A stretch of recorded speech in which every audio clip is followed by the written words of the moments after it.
Pretty Doing good. great. And I feel like we haven't had the full cast in like weeks now, like consistently. What's up, everyone? What you guys doing? Amon's over here like Dying. taking big moves, and we just need everyone to Yeah. be focused. It's hot, but Flying- we need to be flying hot with our across the world. podcast. Yeah, Amon, how do you feel coming to New York during this heat wave? Oh man. Well, it's not that hot because the weather's very similar to the UK right now. I'm enjoying the hot water here because in the UK you can only use about 2 gallons of hot water a day, but here you can use around unlimited. The same thing. That's a limit. Interesting. So yeah. It's awful here. What are Do you they talking hand you about? buckets and say you can only use this much? Yeah. Or what? That sounds... No, not quite like that. Oh, okay, all right. I also got a Nintendo Switch. I also finally got a Nintendo Switch here. So yeah. Did you go to the Nintendo store? You go to the Nintendo store? No, I just ordered it off Amazon. Oh, okay. Well, the other voice you might be hearing if you're an audio listener, and if you're not, you can see him on the screen, is our special guest this week. Replacing Garrett is Pong Soul.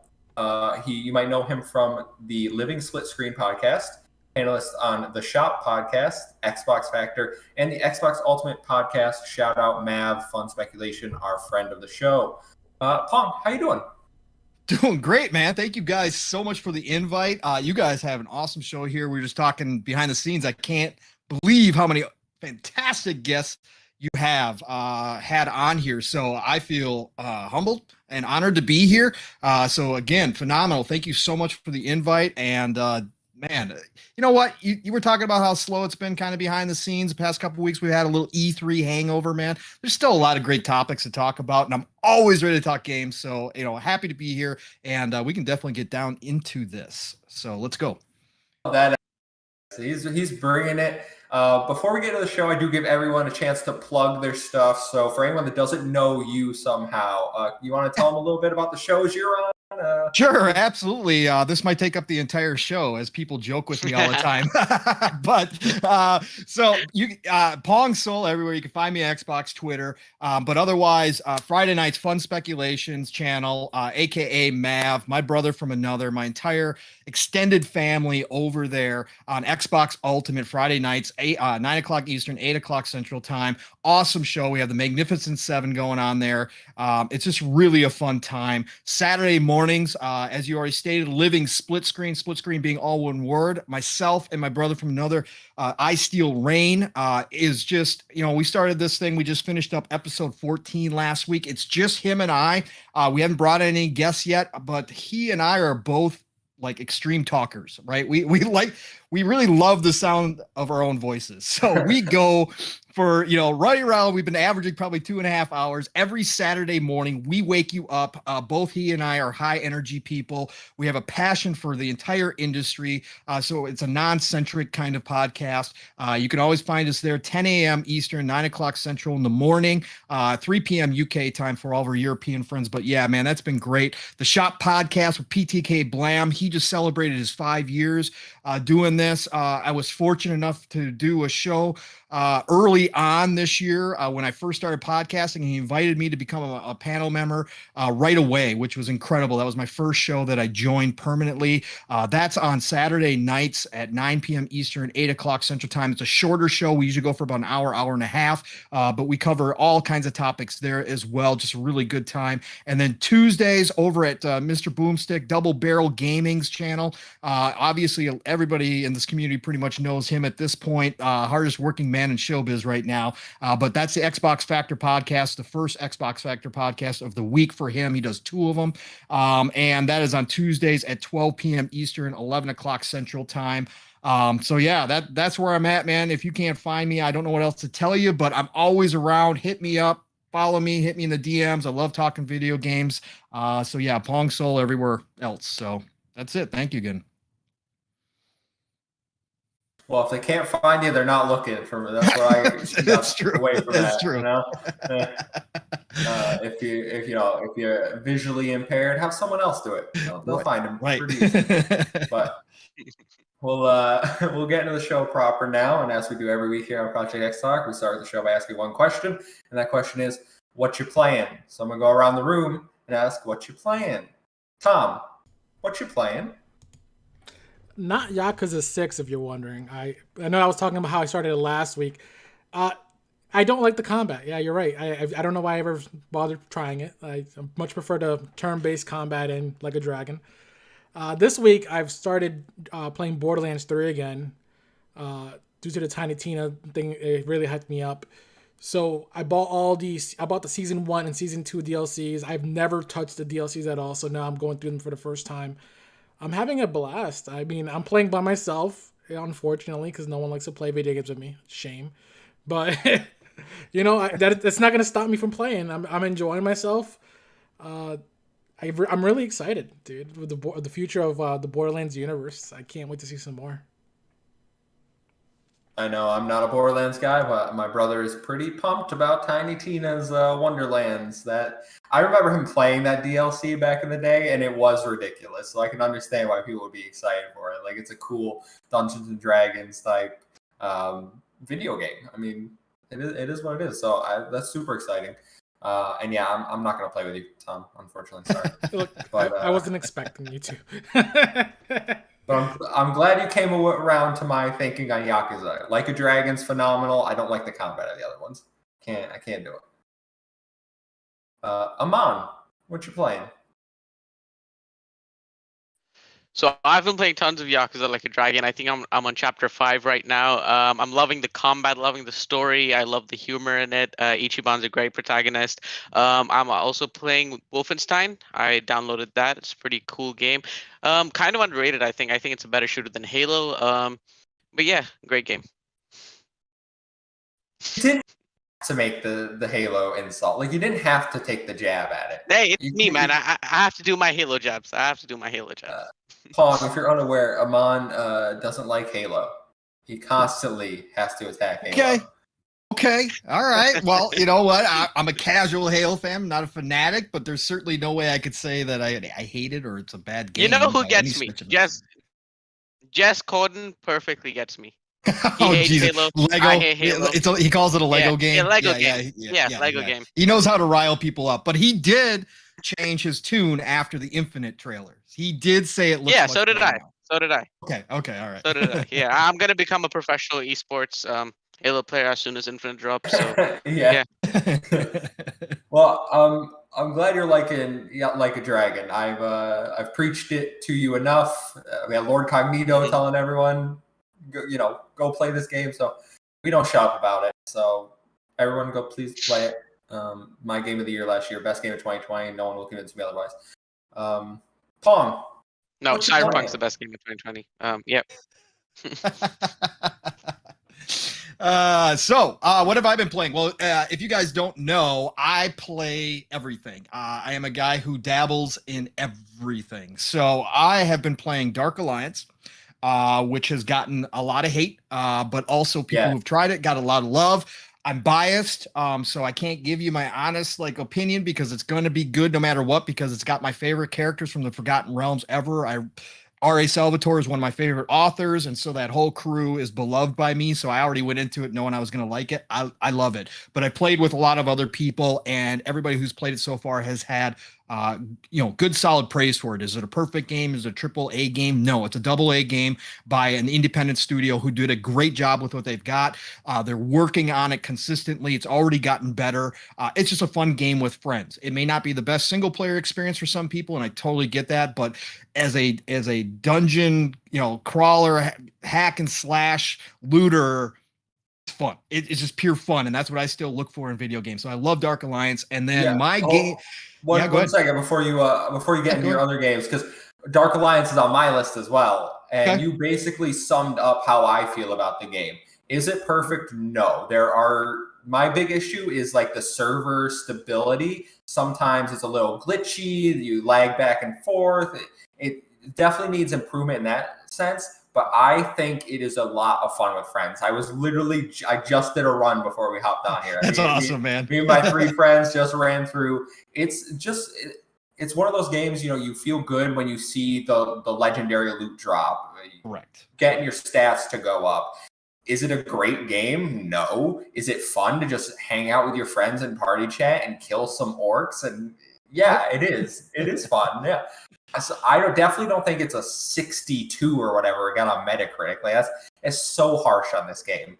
I was saying this last week, and my opinion is only solidified in that it's not nearly as bad as everyone says. It's a lot of fun. And they're going to give us 2 free DLCs and 1 paid content DLC. So what they have planned for this is just going to continue to expand. I hope they continue to improve it, and it finally gets to a point where everybody finally says, you know what? Beginning, I didn't like it, but now I've come back to it, and now I actually see why everybody was having so much fun with this. That's what I hope for. So yeah, no, great game. So I'm glad you're also enjoying it as well, because it does deserve a little bit. It deserves a try. It's in Game Pass, people. If you have Game Pass, just download it and try it. It might surprise you, and you might have a great time. That's the worst thing. If not, you delete it, and it didn't cost you anything. It's a beautiful thing. So that's where I'm at with that one. Otherwise, I am playing what is quickly becoming probably my game of the year so far, and that is Scarlet Nexus.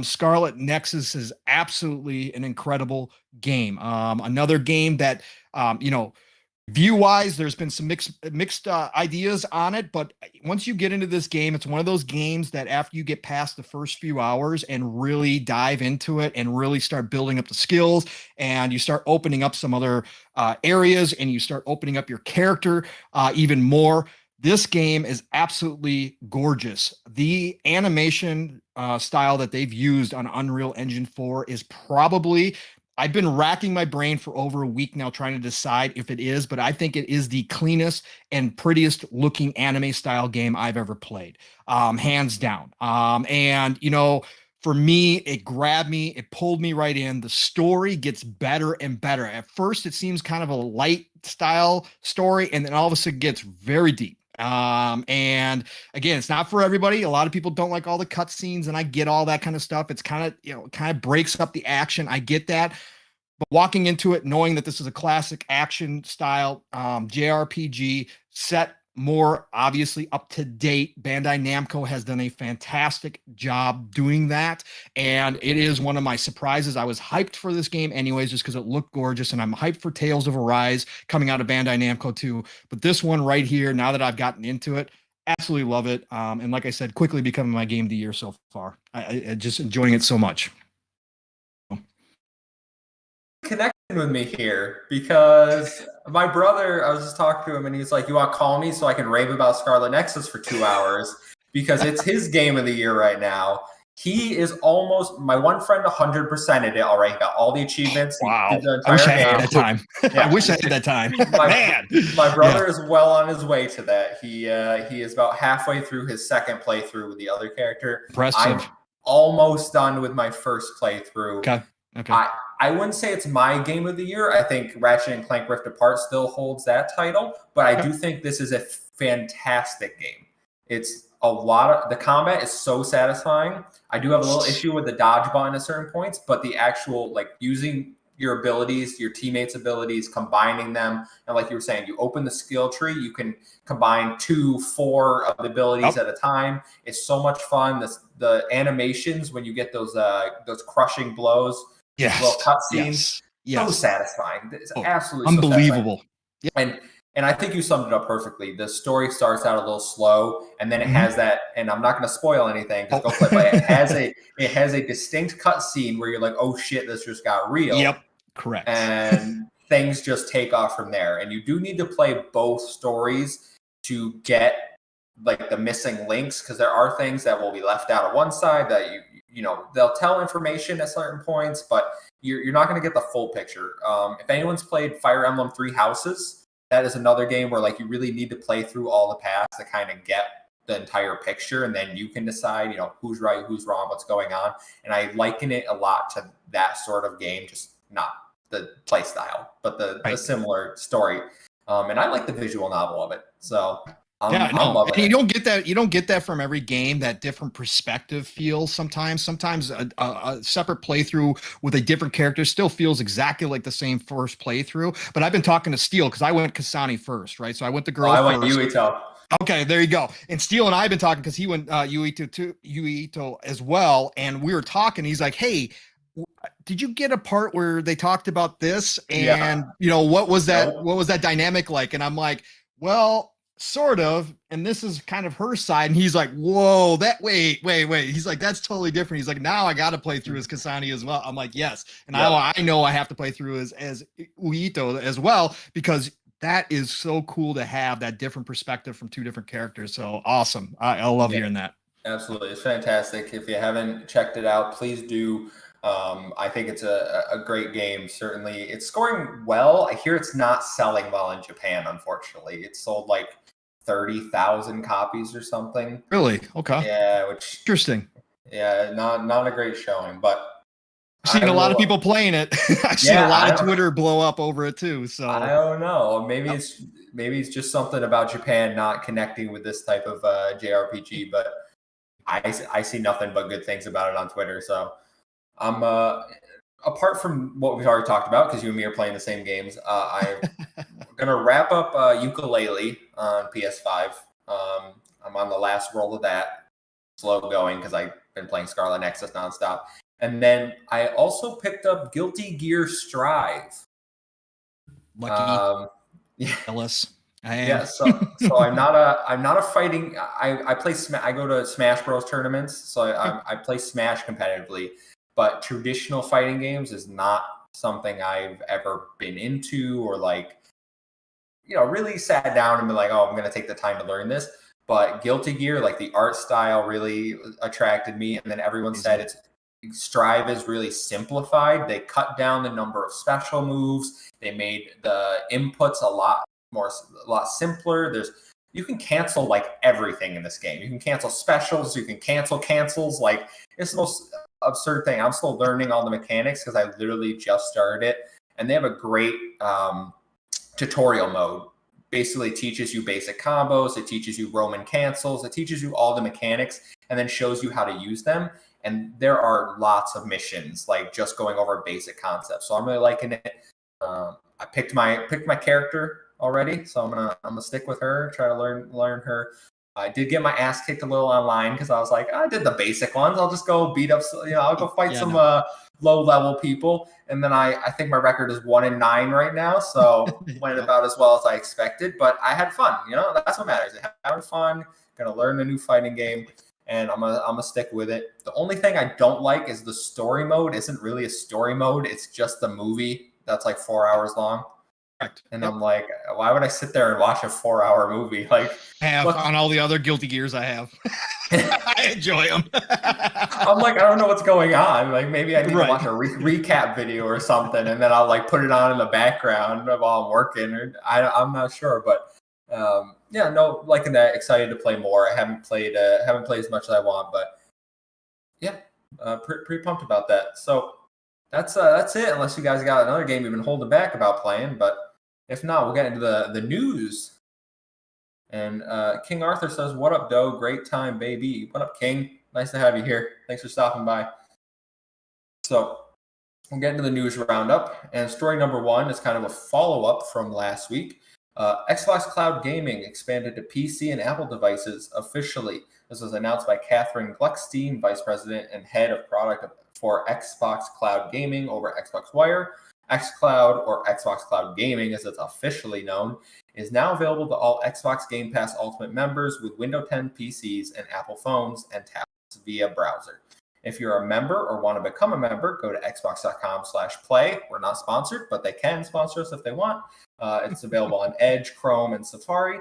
This comes after last week where we saw the cloud start to be powered by Xbox Series X blades, and now it is confirmed the upgrade has been completed to ensure the lowest latency, the highest quality experience across the devices is 1080p and 60 FPS.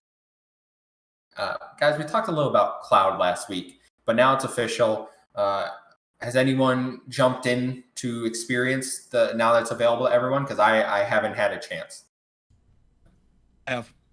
Yeah, I've used it on a regular basis. I was part of the beta, so I've used it on a regular basis on my phone. So, how's your experience been? I know Amon used it a little bit, yeah, and Garrett uses it sometimes, so they've had good experiences. But have you noticed that? Have you used it since they upgraded? Have you noticed a change? Yes, I did. I actually was playing Doom just last night on my phone. And again, we're not to that point, and being an older gamer, I still have some biases when it comes to playing on my phone. I'm not like but for like turn-based stuff, I absolutely love it. Like I've played a lot of Octopath Traveler on it. Love that kind of stuff. But I did fire up Doom just to see if I could tell a difference. I am lucky enough to be in a good spot. I have good home internet, so I don't have a whole lot of the lag issues. Is there still some there? Yes, there is. And it's going to have to be worked out eventually down the road. Obviously, we know this. If they want to reach the 3 billion gamers across the world, they're going to have to account for places that don't necessarily have the best internet. Now, obviously, hopefully that improves as we go through the decades.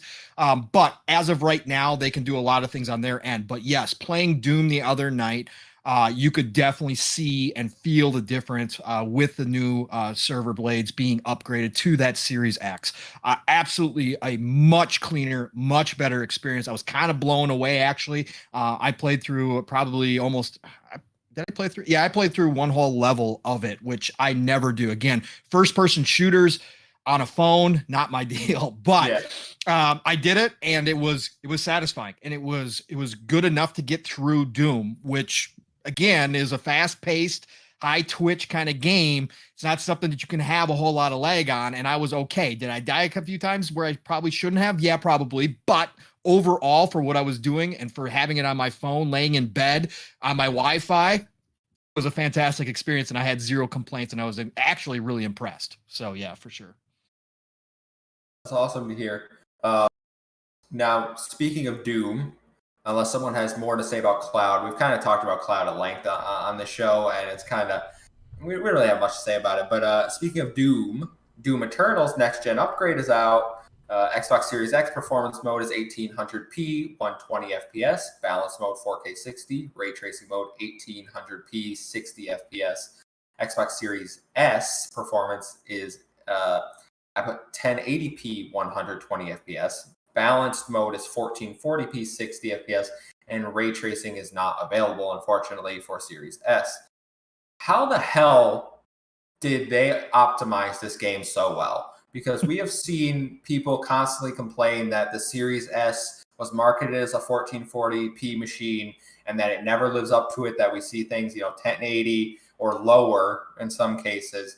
But it seems that id has really nailed this upgrade. Has anyone jumped into it? I did. Yeah. I tried it on launch day. I played with the ray tracing mode. I'm not gonna lie. I'm not really impressed with the ray tracing in the game itself. It looks like all they did in that game is just ray trace reflections, not even like ray trace lighting. So I can really notice that. But not to take away, it's already a beautiful game, and it adds an extra layer. Definitely, it's freaking good. What you were talking about how good at optimizing it is. I mean, we have to remember this game was also on Switch. Like Doom Eternal's on the Switch, and I don't know how they manage that either. These guys know how to pull power from anywhere. I mean, I started it on my Xbox One, so I have it downloaded. I'm excited once I get some time to finish it on my Series X, and it's gonna be night and day. But is the Switch running Cloud, or is that an actual game? Native. It runs natively on the system. It's gotta be 30 though, right? Like 30 FPS. Yeah, or less sometimes. I was gonna say Digital Foundry has a video on it if you want to take a look at that. The imagination. Yeah, I was gonna say if they upgrade that one to 60, I want to see a Digital Foundry video. Breaking the game runs at 264p, 60 FPS on the Switch. Yeah, I'm excited. It's a shame about the ray trace. I love ray tracing. I don't know what it is. I just can't get over how good ray tracing looks in most games. Ratchet and Clank especially. I was spoiled. I don't know if you haven't jumped into it, but the Medium had good ray tracing, I thought, for what it did. Metro Exodus. Yeah. The upgrade to Metro Exodus. Everyone keeps talking about it. I've seen screenshots of it. Looks beautiful.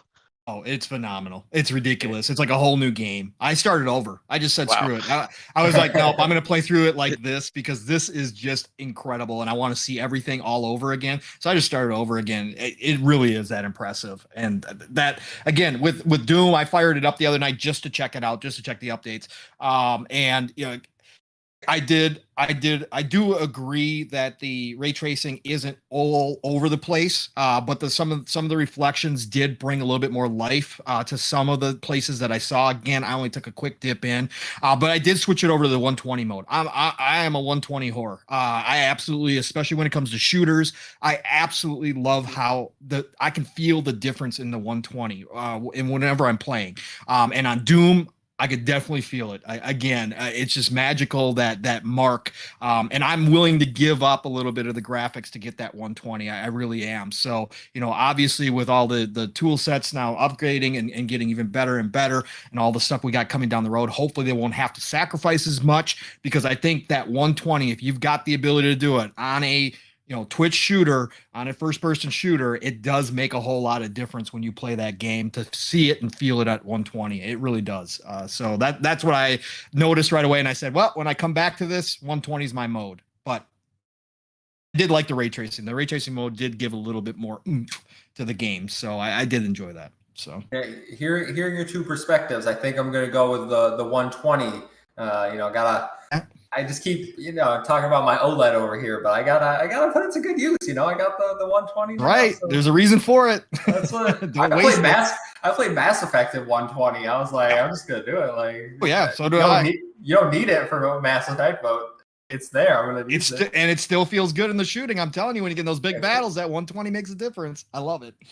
So, well, one more thing about Doom Eternal. Have you guys seen that PlayStation 5 players are not happy with the upgrade because their saves did not transfer? There is a lot of speculation that they did this intentionally, that Microsoft somehow, because there's been no problems with any other games, because there's been zero problems with any other games, just Doom, right? Yeah, okay, all right, these guys, clowns. Yes. There was not to console war, but like that's a ridiculous assertion, right? Like it is. Most likely, they just don't want to go through the struggle that every other Avengers, Tony Hawk, countless other games of importing their save file, uploading it, downloading it, and then it's still not working. Like, we've seen it countless times. So I don't really. They can only blame Sony for making it so damn complicated. Smart delivery was just a buzzword, remember? I mean, that was just a fake buzzword that Microsoft was using. It didn't really mean anything until now it means something, right? So that's the way it is. And again, it's not even console warring at this point. It's just it's a point of technology. That's all it is. Microsoft did years and years of work on their hardware, on all of their services, on their cloud, everything else to get it to this point. And Sony didn't do that infrastructure upgrade to make this possible. That's all there is to it. It's not a console war thing. It's just a feature that is not offered on one, that's offered on the other one, because one put the time and investment and resources into doing this because they had the foresight to see this is where they wanted it to go. And it has bigger implications for all of their plans. And Sony just isn't there yet, because Sony really didn't take cloud gaming seriously yet. They haven't done any of that stuff. That's Microsoft's game right now. That's everything to them, and it's their future. That's where they're going. So they saw all this in advance. They did all the work, and now we as consumers are reaping the benefits of it. And unfortunately, the Sony side is seeing the problems with not having that kind of foresight or that kind of planning out there. That's all there is. It is what it is. So, anything to add, Amon or Tom, before we move on to the next story? Yeah, I think Pong pretty much summed it up. Yeah, he covered it. I mean, there was other games of this scenario, so I mean, I don't see the reason why they would have blamed, but yeah, complainers gonna complain. That's right. Complainers gonna complain, but we'll move on. Story number 3 is, guys, how far away is Elder Scrolls 6? Pulling from Tom Ivan over at Video Game Chronicle, who was a roundup from a Todd Howard interview with The Telegraph. Todd Howard has said that Elder Scrolls 6 will benefit from the development work the studio is currently doing on Starfield. Quote, the new technology, Creation Engine 2, is sort of built for both games. It's like a new tech base. The vast majority of our development work is on Starfield right now, but everybody works on everything, so the projects kind of intertwine. It's good to think of Elder Scrolls 6 as still being in the design phase, but we're checking the tech. Is this going to handle the things we want to do in the game? Every game will have some new suites of technology. So Elder Scrolls 6 will still have some additions on Creation Engine 2 that the game is going to require. These new systems are optimized for the vast worlds we love to create, with generational leaps, not just in graphics, but CPU and data streaming as well, has led to our largest engine overhaul since Oblivion. So it's still in the design phase. Does that surprise you? Did we think it was further along? When do we thinking this game's kind of come out? I know, Tom, you look like I thought it was Oh, you can go, man. Come on. What do you got?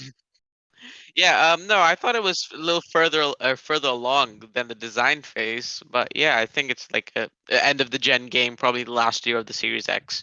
That's when we'll get it. Oh, You don't Yeah. think we're gonna get to the last year of the Yeah. Series X? That would Gen be could be ridiculous. 7 years. I don't know about Yeah, I that. think- This could be 7, Yeah, 8 so years I long. think 2027 is when we could get it. Ooh. Yeah. Ooh. Oh. All right. Tom, you got a different take? I mean, I really thought it would have been much further along. Don't just. My issue with the whole thing is, why are you going to show us a teaser trailer 2 years ago and only be in the design phase? They did it just to like assure the fans that they're gonna stick to single player after Fallout 76. I think that's the main reason they did it. I mean, but I would have known that a new game's gonna come out regardless. I didn't need that, that fake teaser in front of me. Yeah, but. And also, I would take Elder Scrolls before I would take Starfield. So if I got to choose which one comes first, definitely Elder Scrolls. And I don't think it's gonna be end of the year or end of the cycle like a month things. That's Jesus. It's still in design phase. It's got to take at least another 5 to 6 years. But we don't know how good their planning is, right? So we don't know how much of the quests they already got written down. What the general idea of the landscape's gonna be looking like. Gameplay implementations. If their engine's good to work with now, especially since they were fighting it with Starfield, it should generally be easier to go ahead and create that entire world. So I would say end of the generation is still too far. Maybe 3 years after Starfield, if anything. At most. Don't most games spend the majority of their time in pre-production? So I assume the design phase is pre-production. So you want, I forget who said it, but you want your game in pre-production for as long as possible, and then you can. The actual production part is the shortest time they spend on it. There's a lot of different factors we have to take. We have to consider who's talking about this. This is Todd Howard, and this is his team. Okay, Todd Howard. But he considers the design, the early design phase. It could be different from a lot of devs, and seems to be different from a lot of devs. Number one. Number two, we have to remember with the Creation Engine 2, right? For the first time in Bethesda's history, they actually have a team of engineers now working on the engine. Before they would just take people off the project that we're working on and say, hey, we need this part of the engine fixed right now. Can you guys hop over there and go fix this stuff? They now have a core team that just works on the engine itself. So if they are taking whatever they are learning from the development process with Starfield, and now they have a comfortability with the Creation Engine 2. They have this separate team that takes care of all the engine's needs and stuff. So implementing new stuff for whatever they need on Elder Scrolls 6 is not going to take up the core team's time. We could see the Bethesda development time cut down, because I still believe that Starfield was ready to rock and roll, would have been ready to rock and roll this year. I think they put it back in the oven to bake it, to give it time because Todd asked for it, and they just did it. But I think it was on pace to be released this year. Obviously, last year with everything that happened, set some things behind, but I still think they were shooting for this year. They just said, you know what, Todd, we don't need you this year. We got Halo, we got Forza Horizon, do you want some more time? And Todd said, yeah, man, let's cook it some more. So I think that's what went down. So I think now that they're going to have this entire development stage with Starfield, learning Creation Engine 2, having this separate team really could cut down on that time frame that we see Elder Scrolls 6. And like you guys were just talking about, when Todd is talking about this pre-production stuff and development stages, it's different than what everybody else thinks it is.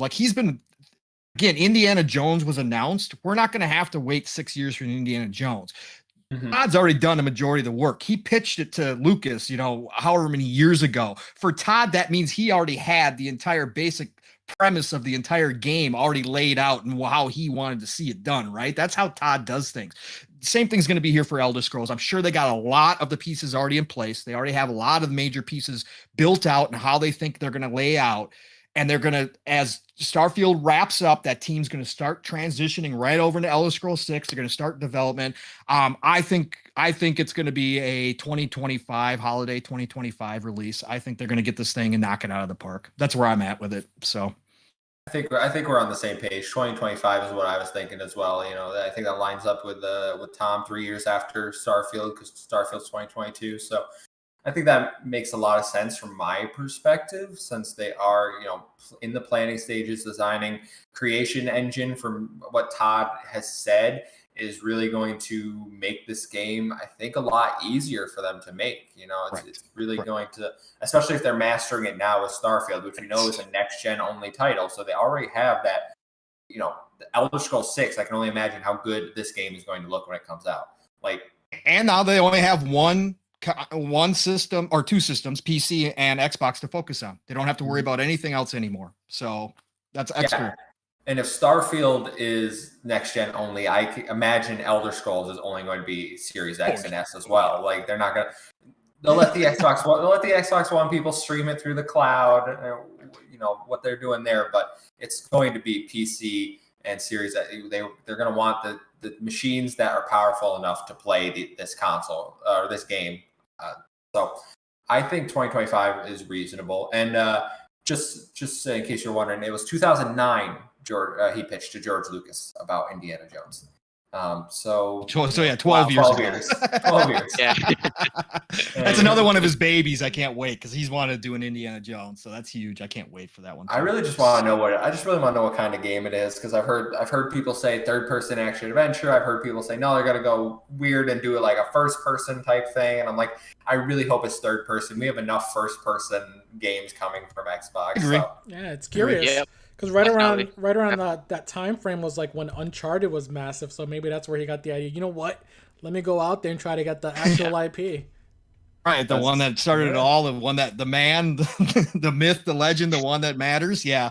No, I think it's cool. And I think that with Indiana Jones would be really sweet. And I've talked about this before on other shows, is I think this is the perfect match made in heaven. Sorry, I know we're off topic, but again, I just love this stuff. But I think we go episodic with Indiana Jones. I think you make this episodic, you make smaller pieces, smaller experiences.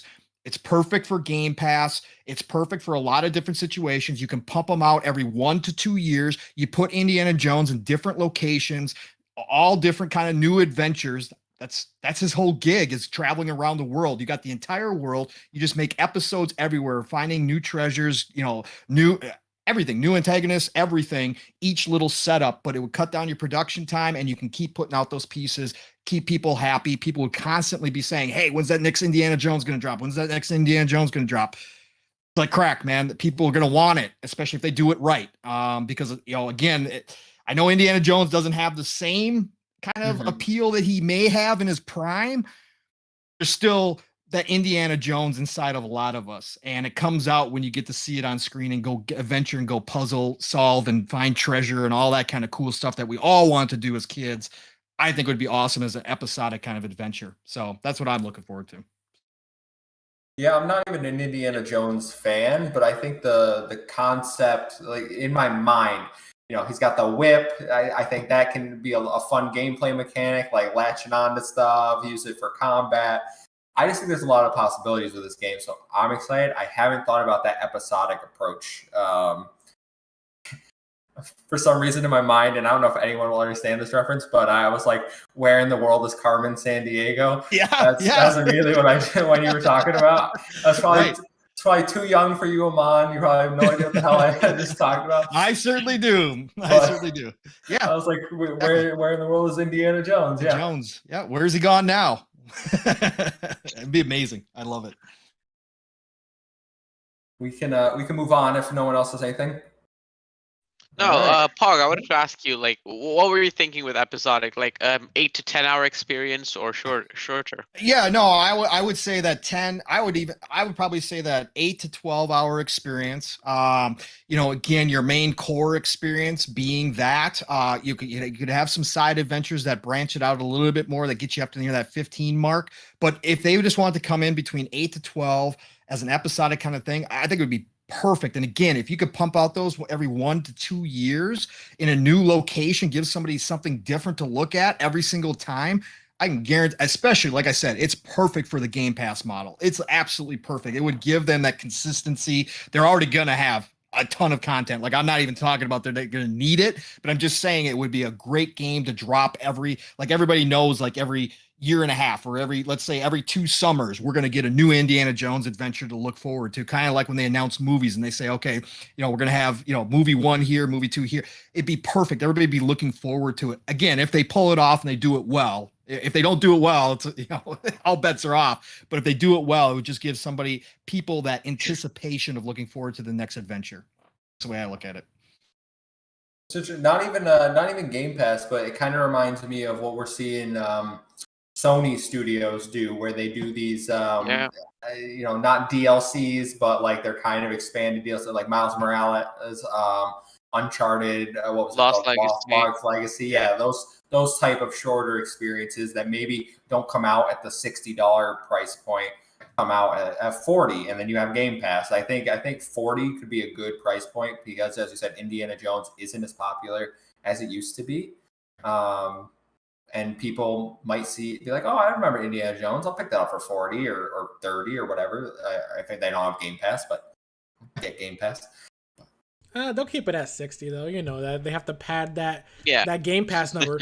The value of the Game Pass, if you drop it to 40, $20 less. Yeah, but they're going to have some smaller experiences no matter what in there. So it is what it is. I mean, if they came out and tried to promote it as a $60 game and it was a smaller experience, that's when you're really going to run into problems, right? That's when people are going to be like, wait. Here we go. You guys got Game Pass now. Now you're trying to tell us this is a full experience. This normally would have been a smaller experience. You don't want to do that either. So we had that discussion a few weeks ago, I think, Tom, about this length, like should length determine price, right? Like, because I platinumed and 100%. I platinumed and 100% Ratchet and Clank in 14 hours. Like, that's a short experience by all standards. But I feel like that was $86 well spent because I got the digital edition. I don't regret that. Like, I'm completely fine with 14 hours, and that costed me that. So I don't subscribe to length should equal, as Amon was saying, quality. No, and some people do, right? But some people do. It's in the eye of the beholder. Like, the value of something is whatever somebody's willing to pay for it. So if you got the best experience out of it, and again, there's plenty of games I can say the same thing about. You got the best experience, but you want it out of it, and you say to yourself, you sit back and you're like, man, yeah, that was money well worth it. But other people walk away and go, oh man, that was really short. I wanted more. What? That was like really. You can't.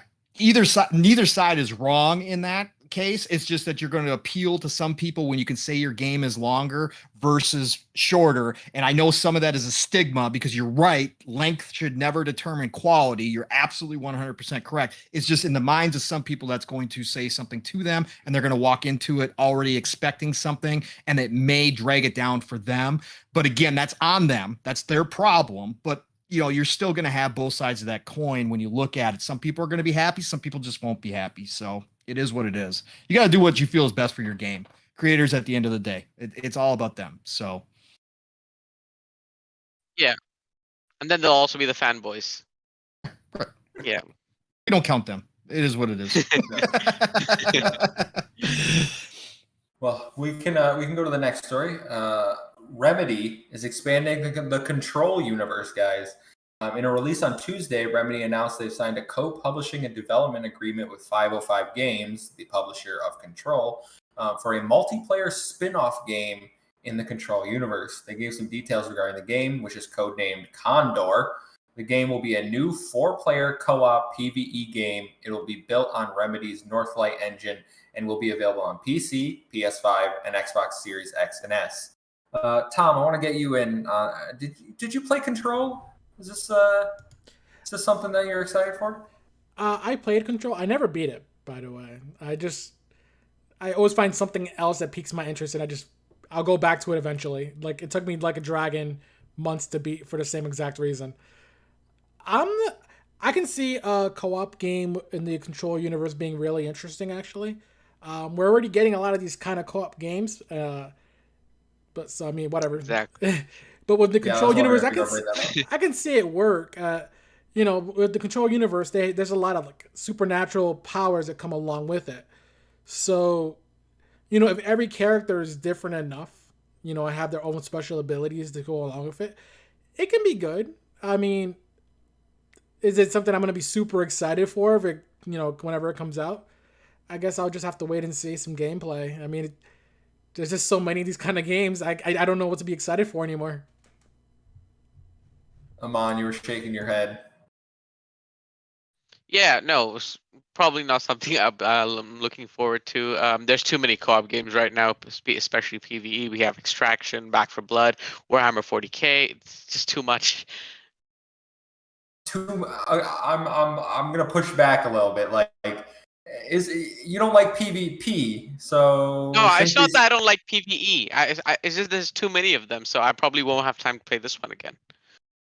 I'm always looking for games to jump in with my friends. I'll play every PvE game there is. I kind of, I don't really, I kind of fell off the PvP train. Some games I'll still do PvP, but those big like Call of Duty, sitting down, playing those types of games, they don't really appeal to me anymore. I'm much more just like getting a party, chat with my friends, and kill some mobs and have those fun times. So PvE appeals to me a lot more.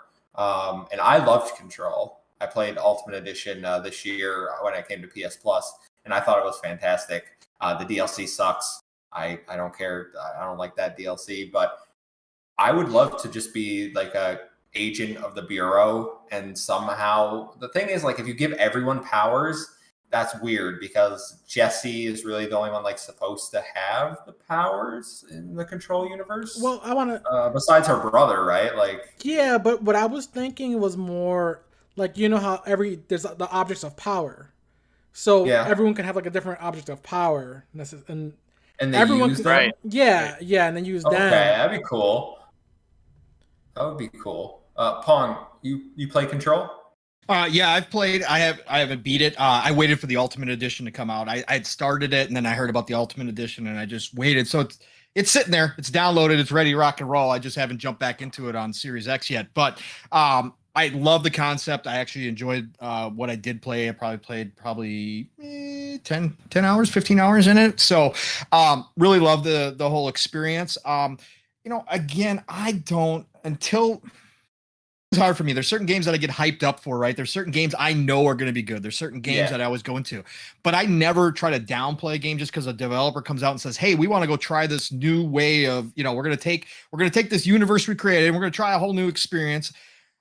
I don't want to get a preconceived notion about it until I hear a little bit more and see a little bit more. I'm always down for co-op too. I'm a solo. I'm a lone wolf at heart. But ever since I jumped into this community, I've definitely played a lot more co-op games. Is it funny, or is it just me, or did all these companies just get together and decide this is going to be the couple years of co-op? Right? Yeah, exactly. Yeah. We talked about that last week. Anna Crucix, Back for Blood, Hey, Aliens Fires. Yeah. Yeah, exactly. I'm telling you, It's like, there was a conference. All of these developers got together, and then they said, "Let's all make co-op games." Yeah.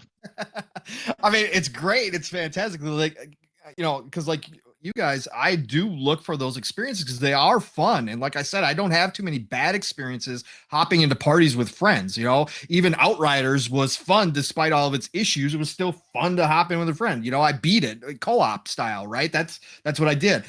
So I'm looking forward to it because I always like to see what Remedy can do. I think they're very creative. I think that they do bring some different techniques, a lot like Arcane. The mechanics within the game can be unique to that game or feel unique, especially, Control definitely gave you a different feel from a lot of other games.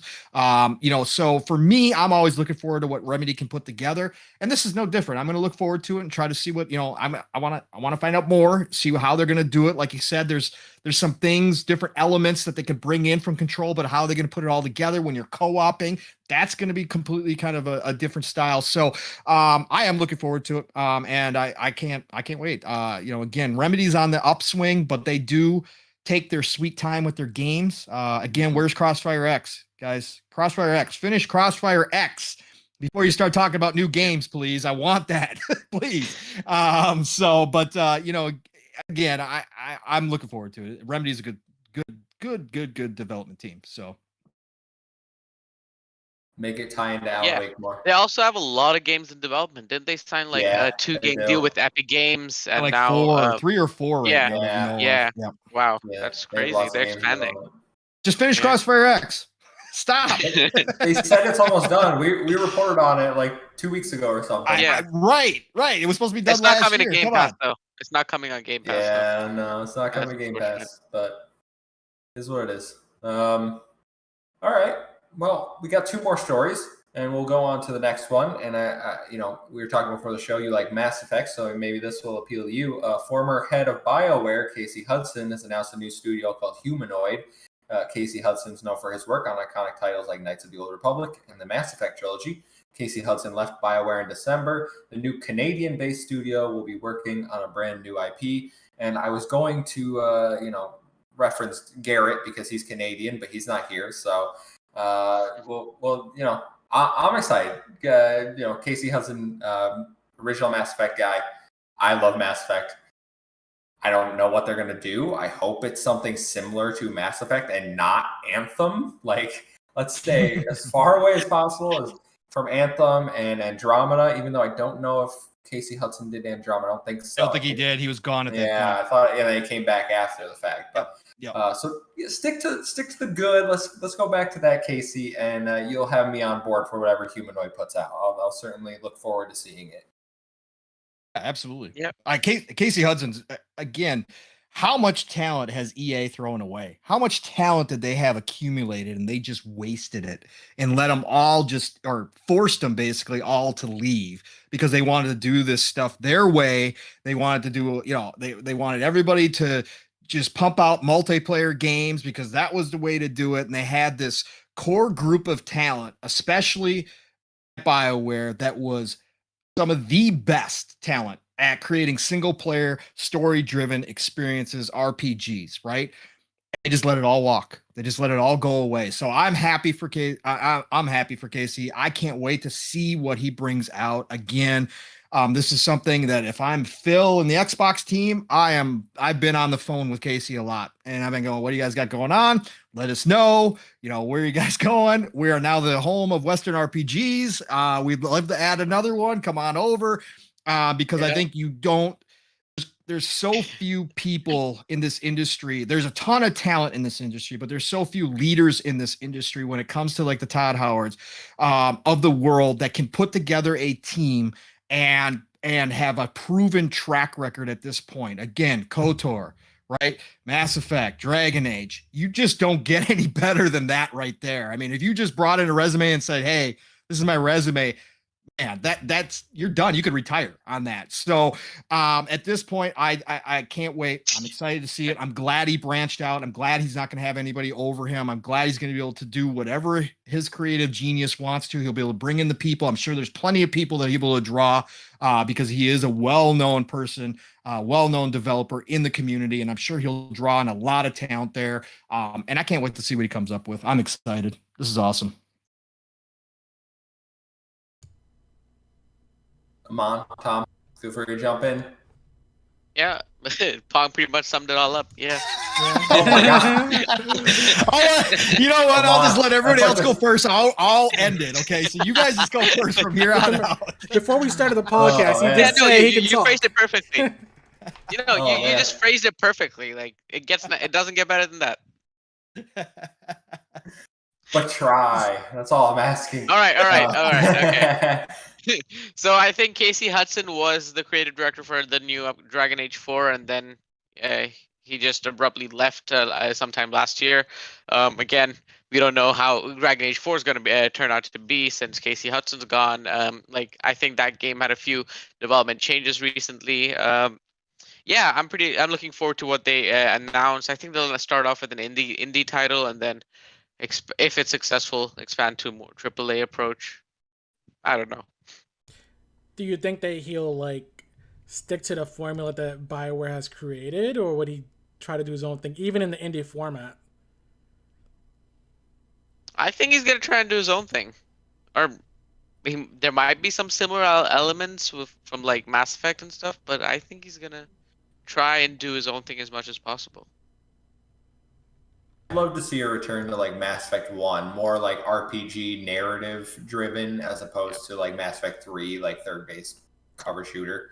But the combats makes the game fun, Kevin. No, you can keep the combat, but keep the elements of the more RPG elements. They really dumb down the level, like the skill system, and like they just dumb shit down in later Mass Effect, and I can't. So like I want the more narrative based game. I really think he excels in those types of things. Like KOTOR. KOTOR is very narrative heavy. But keep moving. Decision based. Decisions matter. I want that kind of yes, stuff. exactly. Right. Yes. Exactly. That's what I'm getting at. But good luck, Casey. We can wrap up our news story here. Might be the biggest news story we save for last. Konami and Bloober Team have officially announced a strategic cooperation agreement. This will include, quote, jointly developing selected contents and exchanging know-how. Konami stated they are, quote, excited to work with Bloober Team and other highly regarded development partners to produce games for existing and new IPs. Bloober Team has long been rumored to be working on a Silent Hill game, and this comes off the back of the Blue Box Silent Hill Kojima rumor scandal, whatever the hell you want to call it, that show that was going on Twitter. It's not Kojima. Let it go, guys. But yeah, Bloober Team. I mean, we've all suspected he's been working on. Oh, I'm frozen.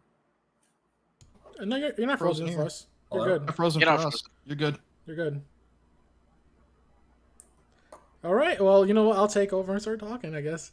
Let him go.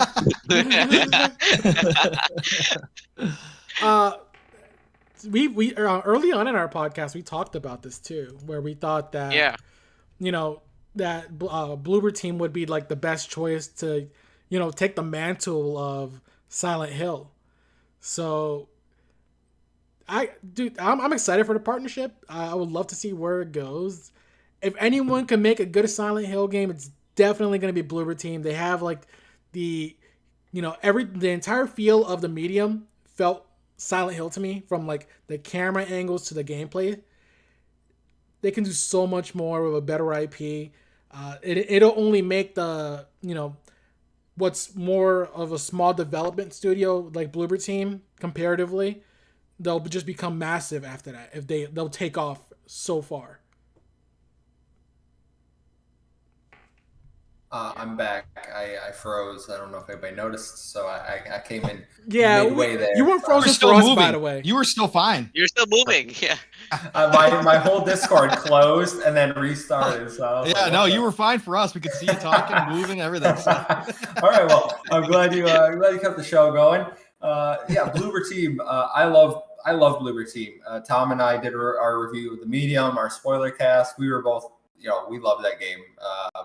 We rated it very highly. I thought the story was fantastic. So I'm certainly excited if they do a Silent Hill. I don't know if Mon or Pong, you guys are Silent Hill fans? I've never played Silent Hill. Back in the day, for sure. I was. As I get older, I enjoy horror games less, right? So for me, it's like one of those, it's a fine line. Like I can still play them, but if they're too much, then I can't. So I just, you know, it's going to depend on how they do it, but I played through the Medium. I really enjoyed the Medium. Medium was fantastic. So I am definitely looking forward to what the Bloober Team can do. The Bloober Team is an ascending studio. I always look for ascending studios. Every single game that they put out has gotten better, right? The more backing they've got, the more support they've got, the better that team has produced. And that is a great sign. That means that they're growing within the development structure, right? And that's what you want to look for a team when you want to pick out a different team that say, hey, this is the next big thing. you want to see that consistency through each iteration of a game that they create. And with Bloober Team, they are a prime example. So I am excited for this team because I think this is one of those teams, much like Ninja Theory, that if they stick it out together, they started small. But they worked together for so long and they kept that core team, and you build that trust and you build that knowledge base within that core team over a period of years. You can actually find yourself at the pinnacle at some point, where I think Ninja Theory is headed, right? And again, I know we're not talking about Ninja Theory, but I look at both of those teams as those ascending style teams that you can kind of follow their progress and go, yes, these guys get it, right? These guys understand what this is about. These guys know how to put a game together, and they're just getting started, and they're starting to scratch the surface of their actual talent, and that's what I saw in the medium. Tom, like you talked about, they matched Silent Hill's atmosphere 100% perfectly. They even talked about it, that Silent Hill was obviously a big influence on them and their entire team, but they nailed that atmosphere down. I know they've hired some combat mechanic people, so they're obviously working on a game that's going to have some combat in it, which is what a lot of people feel is lacking from their games. So that's going to be a big step for them, and hopefully they've got the right people in place to do that, because if they can merge those two styles together, what they already know how to do, right, which is build a fantastic story-driven world with, little to no any kind of combat, right? But they put that world together, and then they merge in some combat action style, which people do like to have, and we know there is some in Silent Hills. Then I think you've got the recipe for a masterpiece, because now they're going to have the financial backing to go ahead and do this next step up in game quality. And I think that's what you're going to see them shine, because I know a lot of people, and again, some of it's just the fanboy stuff, some of it's still the medium stuff, whatever the case may be. I know a lot of people kind of were like, Bloober, oh, great. I look forward to it because I think that this team could put together something special. And like you said, Tom, if they do this right and they put out a Silent Hill game that is critically acclaimed, because you go back and look at the last Silent Hill games, they haven't been critically received very well at all. So if you get a Bloober team that can put together a critically acclaimed Silent Hill, and one that the majority of the fans have been waiting for, and say, hey, this is like old school Silent Hill, Kojima, who, if they can pull that off, you're right, Tom, they're going to be looked at and be like in a whole new light. And that's a big move, a big, bold move for a team like this. It shows they have the confidence to even approach Konami at this point and say, hey, we want to take on a franchise like Silent Hill that is beloved, that has a fanatical fan base. That is a huge confidence. That's showing a huge confidence from that team in general, just to say that they want to take that on. So more power to them. I hope it all works out, and I hope this is real, because I think Bloober Team is probably one of the best teams out there, outside of maybe like Tango, that could do a Silent Hill properly at this point. And obviously Kojima's there. I mean, we saw what he did with PT. Everybody loved it. I couldn't stand PT. Scared the crap out of me. I couldn't even touch it. But outside of those couple, I think Bloober Team's the perfect match for this, to take this on. So, no, I was gonna bring up that I saw Jez Corden say they hired some combat designers, and I think that is really what was missing from the medium. We didn't have combat. We had a bubble shield, and using light, and it's not combat. We want if they do a sequel to Medium, which I would love, I really hope there's some where I can control something or throw, some sort of combat. But Silent Hill, you always have that gun. You walk around with a pistol, you gotta shoot things. So I really think that if they're making a Silent Hill game, which they are, I mean, it's the worst kept secret in the world at this point. They're making a Silent Hill. I think they know the tone. They just need to get that gameplay right. And that is going to be their big test to really show the world what they can do, because not everyone is paying attention to them right now. And some people that are paying attention to them really criticize them and think their games are not good. The Medium didn't score bad, but it didn't score well. And they've had, Layers of Fear. I think it's probably their biggest one that was well received. but they've had backlash for other games like Blair Witch. Blair Witch was not a title that was well received, and I haven't played it, so I can't speak to whether that was fair or unfair. It was a technical thing too. The technical aspects of Blair Witch sucked, right? But the people who actually got through it said it was a great Blair Witch story. And they actually, once they got into it, were like, you know what, this ain't a bad game if you can get past the technical side of things. That's where most people turned it off. I played it for like an hour, and I was like, yeah, this is a little too much. This is a little too much jank for me. This is hard to do. So yeah, So if they can improve those aspects, and maybe they can with the backing of Konami. Konami has the knowledge of how to do this. They've been in the game a while. Sure, they're doing pachinko machines now, so they're kind of just wasting all their IPs. But they say they are working with other developers on existing and new IPs. So I think Konami is kind of getting back in the game slowly. I don't think them themselves are interested as much in making games, but I think they realize that they have properties like Metal Gear Solid, like Silent Hill, Castlevania. Castlevania. I was going to say like Castlevania, yes. which I believe aren't they doing some sort of collection for Castlevania? Supposedly, there's something in the works for Castlevania. Yes. So there was an ESRB rating leaked, I think. So I think they're really starting to see that, hey, people like our properties. Maybe we shouldn't just let them sit there, because we can have our pachinko machines and still get these games out. We just won't make them, but we'll see all the benefits. People will be like, oh, Konami's back if they publish them.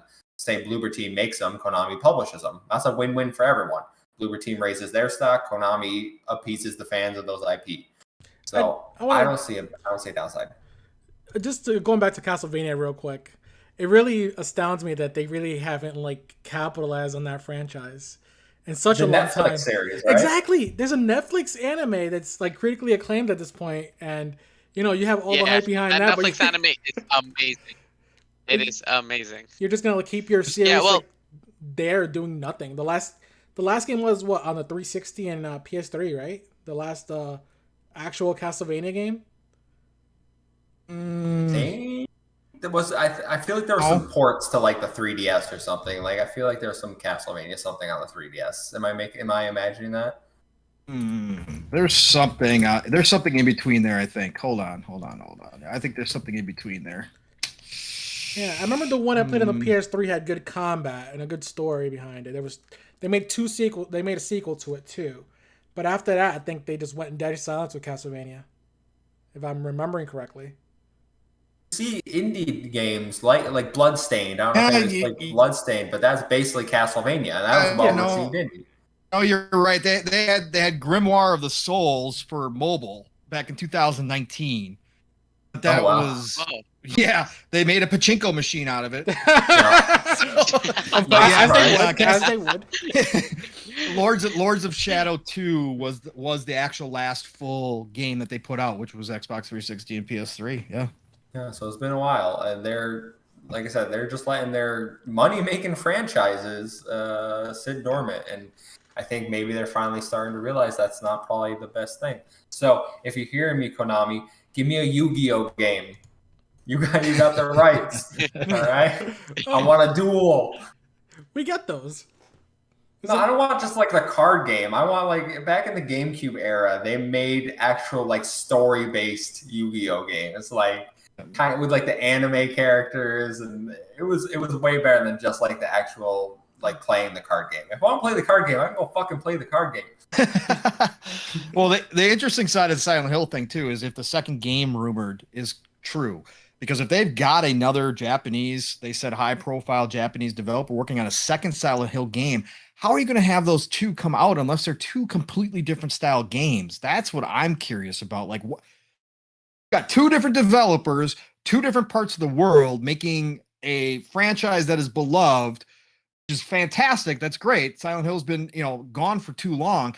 But the point being is, how are you going to make sure that those two aren't at odds with each other? It's going to be interesting to see how they pull this off, if it's real. I mean, if it turns out to be a true thing. Yeah, wasn't that a big issue with Microsoft and what was that one game that never came out that everyone wanted with the guy with the headphones? And he had a dragon. Oh, yeah. Huh? Had a was it? dragon. What was that game called again? I thought you were Yeah. talking about Phantom Dust Everyone for a wants it minute back. there. By but- Platinum. By Platinum. Yeah, it was one by Scalebound. Platinum. That's Scalebound. Yeah, yeah, Scalebound. yeah. Scalebound. That Yeah. was one of the Yeah. issues of that one. It's like the communication. So it depends on who they give it to. I mean, I'm sure there's some Japanese developers who would like to take. It's the going to have mantle. way two different perspectives. So what if they both come out? They're both classic style Silent Hill games set in the Silent Hill universe, but they have two completely opposite different perspectives. So you got two stories going on in the same world, and you're going to try to promote both of these. Like that could get interesting. I want to throw a theory out that maybe one of the studios is working on a remastered collection, like we saw for Mass Effect. They can throw that out, get hype up for the series, then release a new one. Because I feel like we're seeing that more and more these days, where you remaster the old game to get hype for a new game. Right, which would make perfect sense. So yeah, I could see that. You're right. That could happen for sure. Or Bloober Team's working on one, and Kojima's working on one. I don't know. Is Kojima a Japanese studio? Does he count as a Japanese studio? Yes. Okay. Kojima Productions still counts as a Japanese studio. Yeah. So I thought. Well, good luck to them. We'll see what happens with Silent Hill. But that's all the news for this week, guys. So as we do every week here, we're going to end with a fun topic of the show. Last week we did Jeopardy. If you missed that, go watch our Jeopardy episode, see who wins. This week, Aman brings us a topic, and it's what is the best trilogy in video games? And since it's your topic, Aman, I want you to go first. Tell me what the best trilogy is in your opinion and why. And fix your camera if you would. Right. Why? What's up with my camera? It's been a loading screen for like 20 minutes. Oh. Wait, really? Yeah. Well, 1 second. I dips out. I picked him. I picked him specifically to be like your camera is broken. There he is. You're fine. You're good now. Okay. Yeah. So the best trilogy in gaming, if you ask me, would be the Batman Arkham series. Batman Arkham Asylum was one of the first games on the I played on the Xbox 360. Loved that game. As a big comic book fan, as a big Batman fan in general, that game does so much for me. The combat, especially, love the combat. And then Arkham City just takes it to a whole new level where you can glide around Arkham City and fight bad guys. The open world, I loved that. And the Arkham Knight was just beautiful. I love that game. There's a little too much of that tank. I'm not sure if you can call that a Batmobile, but yeah, I didn't like all those tank sequences. There was like one between every mission, but overall, the Arkham trilogy has to be my favorite. Interesting. We can go around and then we'll debate a winner. So Tom, if you had to pick one, Mayday Bomber says Batman has 4 games. Doesn't count as a trilogy. the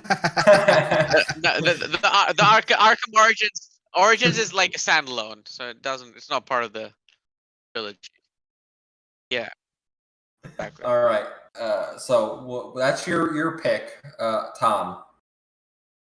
If you had to pick. Yeah.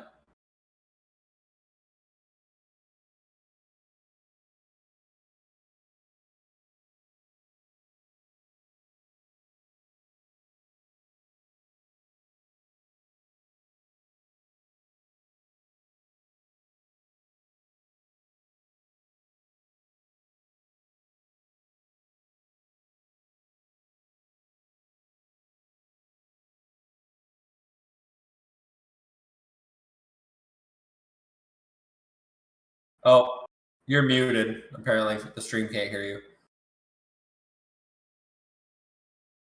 Strange. All right. Well, I think that should do it. I don't know why I did it. Anyways, I was talking about Halo. And Halo 1 to 3, the original Bungie trilogy. I feel like that is definitely the pinnacle of both Xbox, what they've done for any sort of game trilogy ever, and what Bungie has done as a whole, as like in their whole encompassing the development studios. I played it the entire way through against my brothers in co-op, multiple times over, both Halo 1, Halo 2, 3. multiple difficulties. Halo 3, getting all the skulls. If you guys remember that to get the katana, that was a challenge, but it was something that, I feel like everyone had at the end of the run of Halo 3.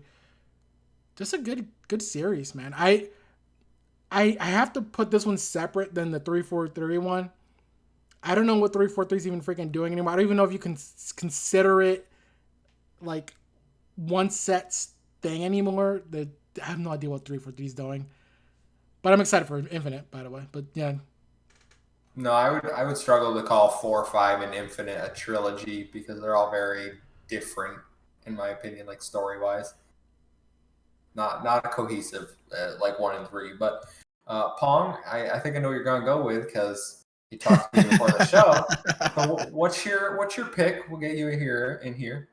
Oh, like we talked about, Prime BioWare, Casey Hudson, and the original team, Mass Effect. Again, playing through the Legendary has just reinforced everything about that as the greatest trilogy. BioShock is a close second, but I've got to go with Mass Effect.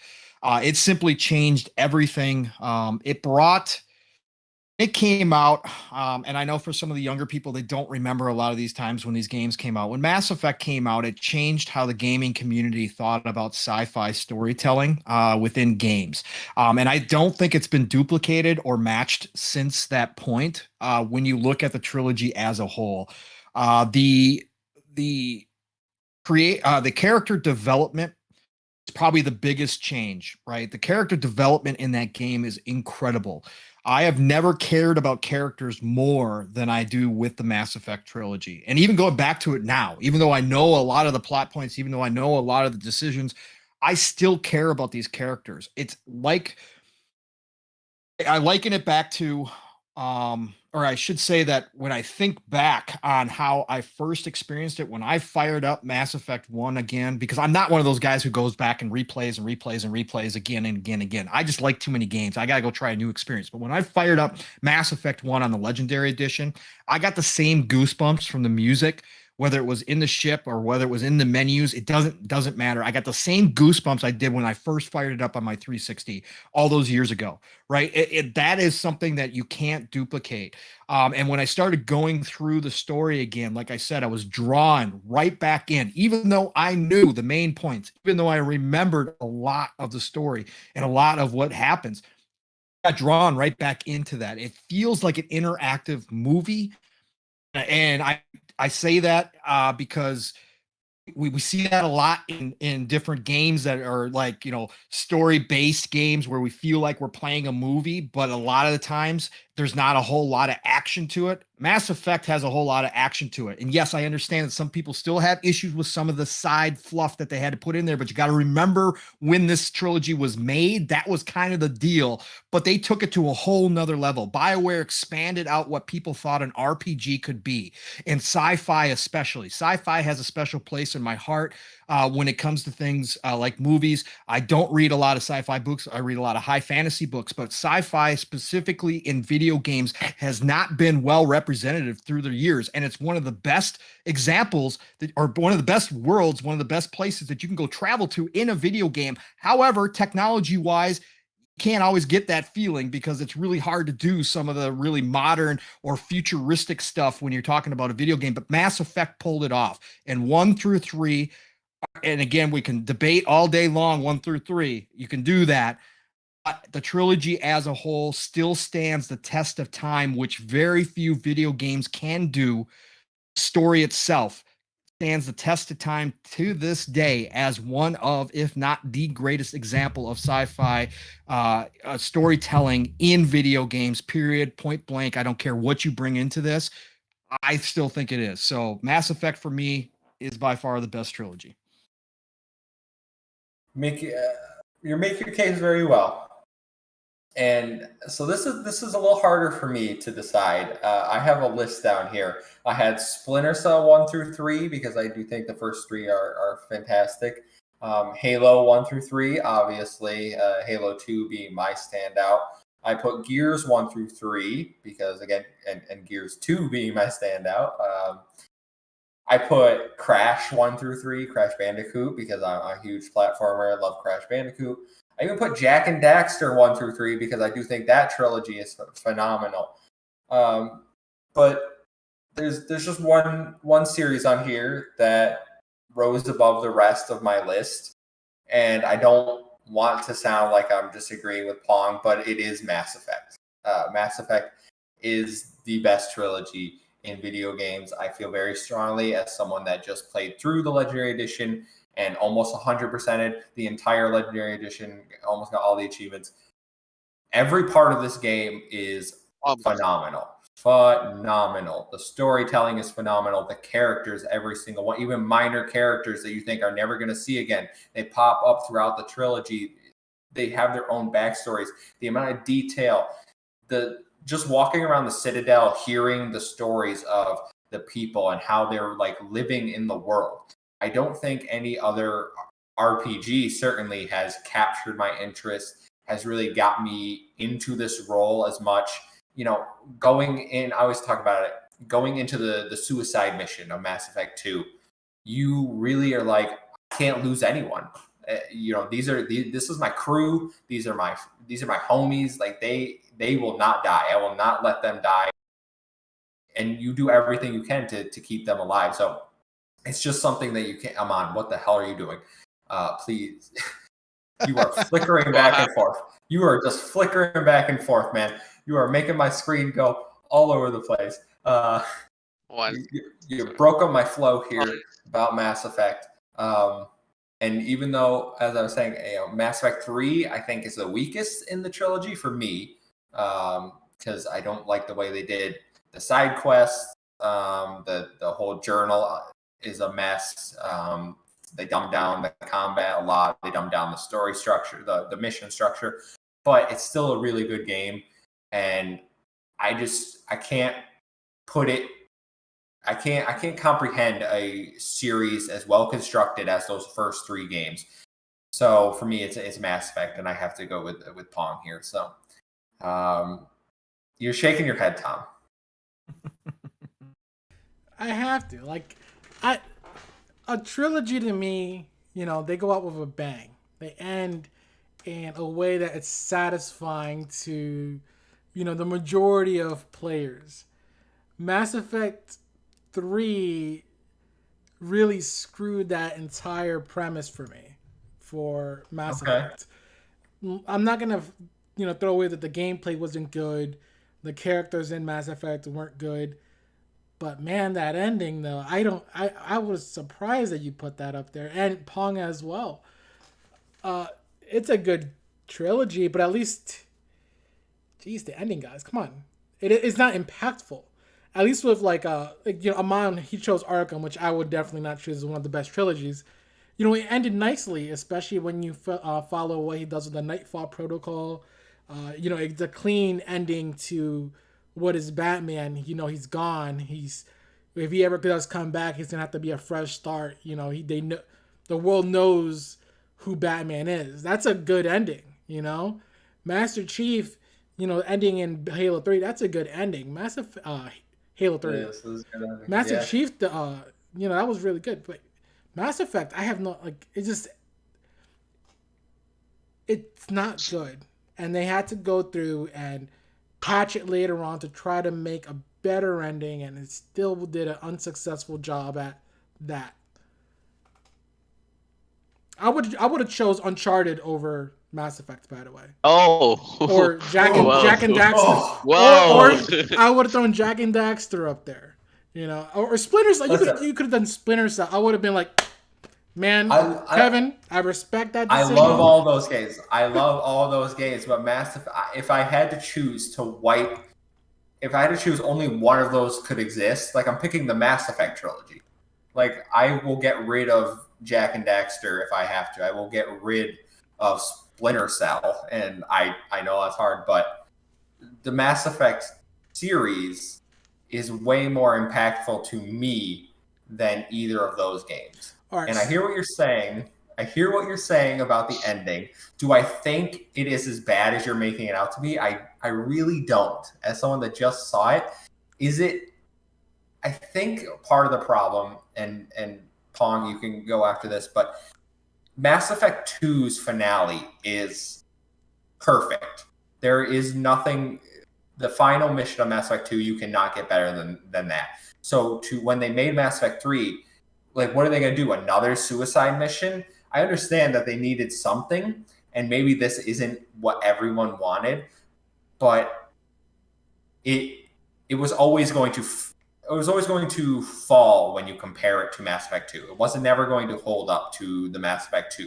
So I think people look at it through that lens and it's like it's not good, when in reality it's an okay ending. You get 3 choices. The dialogue that they added in about the choices, as someone that played the original ending and then never saw it until he just played the Legendary Edition, I felt the dialogue afterwards did impact my choice. It made me feel like, okay, I made the best choice for the galaxy. This is what needed to happen for Shepard. See, that's another thing though. I thought the choices were lackluster. They weren't. It didn't feel. It could have been so much more. You know, a whole story that we had from Mass Effect 1 all the way to the third one. We only get 3 separate endings when we've had so many decisions that we made through the entire game. That's all they can give us. You know, like, I would have went for the best ending possible that I would have known of. Come on, chill, please. What's going on? You keep, like, cutting in and out, man. What? Apologies. It's fine right now. Stop touching it. Leave it alone. Man, that's my issue with it. And I want to say, ask both you and Pong on this. Did you only choose Mass Effect 3 because you've played it recently? If you put yourself in the shoes like last year. Oh, I still would have said it. Mass Effect has stayed with me to this day. And the fact that we're even having this debate at this point, like I said, shows how great of a series that is. You can't let the ending affect the overall feeling of the impact that Mass Effect had on you. Again, was Return of the Jedi as good as Empire Strikes Back? No, it wasn't. Nothing was going to satisfy the Star Wars fan base after Empire Strikes Back. There are debates today about where you put Return of the Jedi, right? For different people, different lists. It's never going to hold up to one of the greatest sequels of all time, if not the greatest sequel of all time. Mass Effect 2, again, my nostalgia, what I will say is my nostalgia keeps me as Mass Effect 1 is still the greatest. And again, I know a lot of people disagree and have Mass Effect 2 as the greatest. For me, that nostalgia, I can admit that. My nostalgia for 1 is still too great. I love it. I still will consider it the best.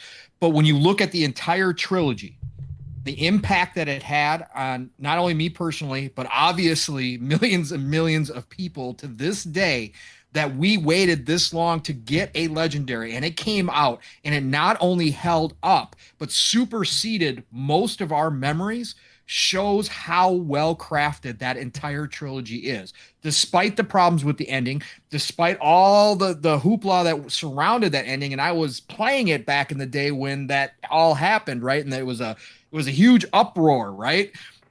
I remember all of that. But to this day, that it has that lasting impact, and then they can come out with a remaster that they don't even have to do a whole heck of a lot to it, right? They definitely put some work in, especially on 1. Now, don't get me wrong, but the fact that they could just walk in, pretty it up a little bit, keep it in Unreal 3, which is incredible, and bring it out, and it has the type of impact that it did to this day, and new people have found it. Steel Rain had never played it before, right? He was playing multiplayer only back then. I was so excited. I was like, Steel, you got to play this. And he's just slowly but surely starting to getting into single player experiences. He went and played for this for the first time, and now it's in his top 5 of all time, right? It's in his easily. He's like, oh my God, I can't believe I never got to experience this back in the day, but I'm glad I experienced it in the best light possible now. I think you just have to look at it as a whole. Yes, 2, again, I understand why you're saying what you're saying for sure, Tom. I get it. It's just that with 2, we're going to live up. You're never going to meet everybody's demands with 3. Now, could they have found a way? Maybe. Again, there was a lot going on with BioWare when 3 got pushed out the door. There was a lot of internal stuff going on at that time. There was a lot of, that's when EA really started messing with people, and BioWare wasn't quite up to par. But the whole trilogy as a whole is the most impactful trilogy to me that's ever been created in video gaming history. All I'm going to say. I Yeah, can't I mean- argue with him any further. No, I mean, Fair enough. listen, I understand Halo. I think Halo definitely has a place in the conversation because Halo 1 changed the game for first-person shooters as we know it, and it's hard, Amon. You were a baby, a brand newborn when Halo 1 came out. That's accurate. You're 20 years old. Halo came out 20 years ago. Yeah, that is accurate. That is accurate. Yeah. So yeah. You young guys have no idea. We had to walk up hills both ways. You guys have no idea what it was like to play a video game back in the day. and Halo 2 is still in my top 5 of all time games. Like I think everybody's like, oh well, Halo 2 came out unfinished. And then I don't ever view it that way. I think that campaign is perfect, top to bottom. I think the multiplayer is the best multiplayer for Halo that has ever come out. So, and then Halo 3, I know everyone loves Halo 3. I'm like the odd man out in Halo 3. I think campaign is amazing. I didn't like the multiplayer. I didn't like the introduction of all those new, the items and shit. You know what I'm talking about, like the shields and the bubble shield and all the stuff that they threw in Halo 3. And I know other people disagree with me because they love Halo 3 and they think it's absolutely amazing. So I think Halo definitely has a place in the conversation. I'm not going to, talk about Batman. I can't talk about Batman. I haven't played Batman. I know it's good. I just think when you pick the best trilogy of all time, it has to have some big, outstanding, lasting effect on millions and millions of people. And between what we've talked about, I think Mass Effect does that. I think Halo does that. Fair enough. I haven't played either of them. So Both Halo and Mass Effect shaped the video game industry that we have today. Both of them did it for different reasons, but they both not only impacted millions of people, but also impacted the industry that they're in. That's why I won't deny you Halo. Again, I'm not a Halo fanatic, never have been, but I understand why, again, just saying through them why so many people, it's a beloved franchise. So I'll never down Halo, and I would never take that away at all. Both of them had their impacts. Again, Mass Effect, though, from a complete standpoint, from the story, from the character, it is one of the most finely crafted game series of all time, hands down, from top to bottom. It is what it is. So me, the character development in Mass Effect is beyond most storytelling that we even see today. So that's where the difference lies for me. So yeah, that's fair enough, because like Halo and Mass Effect were revolutionary, and the Arkham games weren't as revolutionary as both of them were, and didn't have that impact that both of them did. Yeah. The gaming community. So yeah, I get that point of view. And that's not taking away from them, because by all accounts, they're phenomenal games, and I'm super excited for Gotham Knights. I can't wait for Gotham Knights. I'm gonna play through the shit. But I think Mass Effect and Halo, if we're, I don't want to decide a winner, but I think Mass Effect by votes would be this podcast winner. But Halo, I think Garrett would have gone for BioShock. Yeah, I think he would have won BioShock. Yeah, sure. I think he would have gone BioShock as well, which I've never played BioShock. I know my brother loves BioShock. He thinks it's a phenomenal. Oh, really? Yeah. You got to get on BioShock for sure. Yeah. Worth it. It's worth it. I'm telling you. Just something about it has never really attracted me to it, and it's I don't know why. That's okay. But my one friend just started up. He'd never played it, and he's loving it. Him and his wife are both playing it, so there's clearly something there. But that's all we got this week, guys. I think it's been a fun show. I think it was a good time. So thank you all for watching. And before we go, I'm going to let everyone tell you where they can find them. Tom, where can people find you? You guys can find me on Twitter at Alpaca Tom. I post sometimes. I share funny stuff. Amon, where can they find you? Did his mic break now? You guys can find him at Amon_M05 on Twitter. Thank you, Tom. And Pong, one more time for everyone out there. Thank you so much for coming on. Please let everyone know where they can catch you every week, every other day. I appreciate it, guys. This was a blast. I love what you guys do here. Again, you guys got a great little thing going here, which is super cool. You guys are chill. You guys sit back, just want to talk video games. That's what I love to do. You guys are passionate about this stuff. That's fantastic. I love the conversations we had tonight. So I'll come back anytime you guys want me. Just let me know. Again, I love this kind of stuff. So this is awesome, awesome, awesome. So you guys can find me Pong Soul everywhere, Xbox, Twitter. Follow me. I'll follow you back. Talk video games, whatever. It doesn't matter. Hit me up. That's where I'm at. Otherwise, Friday nights, Xbox Ultimate with Fun Speculation, aka Mav, his beautiful wife Caitlin, who is in the chat, and the rest of the Magnificent Seven, 9 p.m. Eastern Time, 8 o'clock Central Time, Saturday mornings. And you can find myself in Steel Rain on Living Split Screen, 10 a.m. Eastern, 9 a.m. Central Time. That's right. That's AM. That's your morning wake-up call. Set your alarm. Be up. If you don't have energy, we'll bring the energy for you. No problem there. So that's Living Split Screen. Saturday nights, the Shop Podcast with PTK, Blam, Centurion, Fuzzy Belvedere, and Staggerilla. Great show. 9 p.m. Eastern, 8 o'clock Central Time. And then Tuesdays, Xbox Factor Podcast with Mr. Boomstick, Zemi Games, and 3-Bit. The VGHD, if you guys don't know. Otherwise, that's 12 p.m. Eastern, 11 o'clock Central Time. Otherwise, again, guys, thank you so much. I appreciate the invite. Love what you guys do here. You do have something really great going on. Keep doing it. We need more in the community to keep showing up and showing real passion about video gaming. None of the nonsense that's out there. Steel and I, that's why we started ours. Again, it's for the love of gaming. We've all been doing this. This is a hobby. It's entertainment. So get out there, play some games, play what you love what you play. Leave the nonsense at the door, and let's go. This is the golden age of gaming that we're coming into right now. It's the best time ever to be a gamer. And I'm telling you that after 40 years and plus of gaming, this is the best time ever. There is more content, more fun to be had than ever before. Just go enjoy it, period. So thanks again, guys. Love you all. Yeah, you can find me at AmonMG_F05 on Twitter. Yeah. Tom covered that for you. Don't worry. Paul, thank you for coming on. You are welcome back anytime. You have really, it's almost 10 p.m. here, a little later than we normally do, but your energy got me through the show, and it's great. Yeah, I had a great time. Certainly, you're on a podcast with a lot of our friends on the show, Mav. We've had 3-Bit. So lots of people in the community that you might have seen here on the show, but go check them out with Pong, because get more of this fun energy. Who wouldn't want that? So you can find me at the Muffin Mon on Twitter. That's a 1 instead of an I and an O instead of an A.